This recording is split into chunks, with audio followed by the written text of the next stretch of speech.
नमस्कार दोस्तों, दरभंगा रॉक्स में आपका स्वागत है। दरभंगा एयरपोर्ट पर समस्याएं तो बहुत सारी थीं, लेकिन अब धीरे धीरे करके उस समस्याओं का निदान हो रहा है। और बड़ी चीज़ यह है कि इसी महीने दो बड़ी खुशखबरी मिल सकती है। एक तो खुशखबरी ये है कि जो पोटा केबिन विस्तार होना था उसका टेंडर जो है उसकी डेट फाइनल कर दी गई है। 30 मई तक पोटा केबिन विस्तार का टेंडर जारी हो जाएगा और 6 महीने के अंदर यहाँ पर जो है वो बना लिया जाएगा। जो अभी मौजूदा 2.5 एकड़ का पोटा केबिन है, उसी 2.5 एकड़ के अलावा एक और 2.5 एकड़ में पोटा केबिन निर्माण किया जाएगा, विस्तार किया जाएगा। तो ये जो कुर्सियाँ लगी हुई दिखाई देती हैं या भीड़ भाड़ दिखाई देती है वो बहुत हद तक कम हो जाएगी। और दरभंगा एयरपोर्ट की तरफ से, ट्विटर हैंडल की तरफ से ये ऑफिशियली जारी कर दिया गया है। कहा गया है कि टेंडर जो है सेकंड फेज़ का जो शेड्यूल है टेंडर इनवाइट करना, 30 मई तक उसे इनवाइट कर लिया जाएगा for expansion of the terminal building in the area of 2.5 एकड़ में एक्सपेंशन होना है।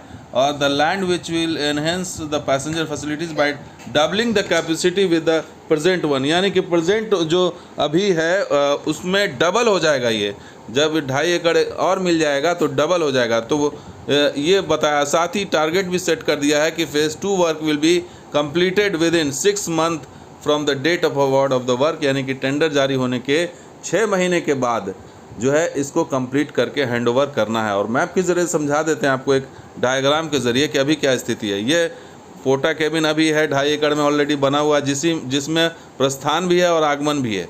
इसी वजह से भीड़ भाड़ इसमें रहती है क्योंकि जगह ही नहीं है इसके अंदर, और फ्लाइट की संख्या जो है वो बढ़ाई नहीं जा सकती चूँकि इसमें जगह नहीं है, कैपेसिटी जो है वो लिमिटेड है।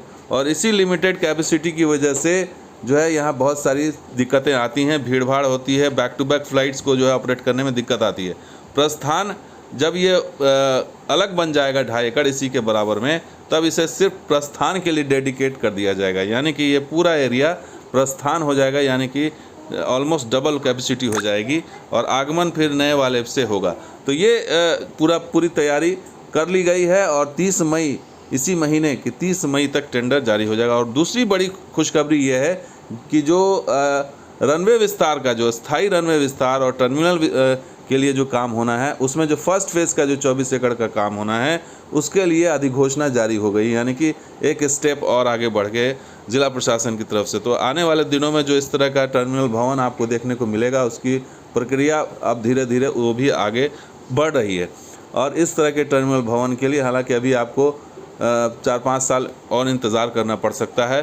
तो दरभंगा जो ज़िलाधिकारी कार्यालय की तरफ से यह अधिघोषणा जारी हुई है, ज़िला भू अर्जन कार्यालय की तरफ से, जो ये अधिग्रहण का काम देख रहा है। इसमें साफ साफ लिखा हुआ है कि दरभंगा हवाई अड्डे पर स्थायी रनवे एक्सटेंशन के निर्माण के लिए यह अधिघोषणा जारी हुई है, जिसमें तमाम जो इसके अंदर जो जिनकी ज़मीन है उसकी डिटेलिंग है, पूरी डिटेल, नाम पता दिया गया है, कितनी ज़मीन ली जा रही है वो दिया गया है, और उनसे इनको जो है वो आपत्ति के लिए समय दिया गया है कि अगर कोई आपत्ति या कुछ है तो कार्यालय में आके मिलें।